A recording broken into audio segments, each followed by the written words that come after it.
দক্ষিণ জেলার মুহুরীপুর প্রাথমিক স্বাস্থ্য কেন্দ্রের পরিষেবা ও পরিকাঠামোর মান উন্নয়নে ধারাবাহিকভাবে কাজ করে চলেছেন স্বাস্থ্য কেন্দ্রের medical in charge doctor Rakesh Chowdhury.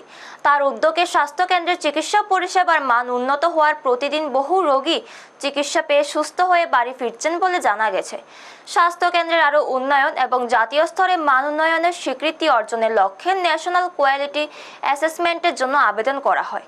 সেই আবেদনের ভিত্তিতে মুহুরীপুর প্রাথমিক স্বাস্থ্য কেন্দ্রে পরিদর্শনে আসেন কেন্দ্রীয় স্তরের দুই প্রতিনিধি সমীরণ শর্মা ও বিজয়চন্দ্র ঝা।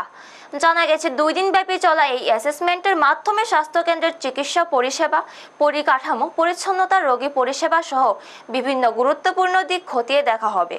কেন্দ্রীয় প্রতিনিধি দল স্বাস্থ্য কেন্দ্রের বিভিন্ন বিভাগ ঘুরে পরিদর্শন করেন এবং মানুষের মান যাচাই করেন।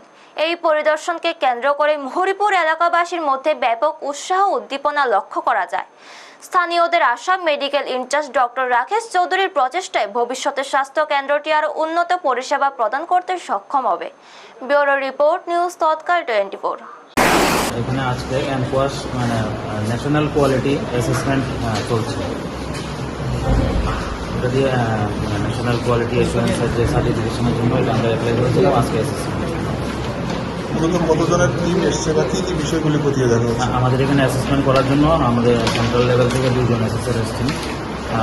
আমাদের বিভিন্ন ধরনের ডকুমেন্টস, তারপরে বিভিন্ন ধরনের অ্যাক্টিভিটি, স্টাফ ইন্টারভিউ এসব হবে আজকে। কতদিন চলবে এটা 2 দিনের জন্য প্রোগ্রাম। স্যার নামটা? Doctor Rakesh Chowdhury, designation medical officer in charge Muhuripur.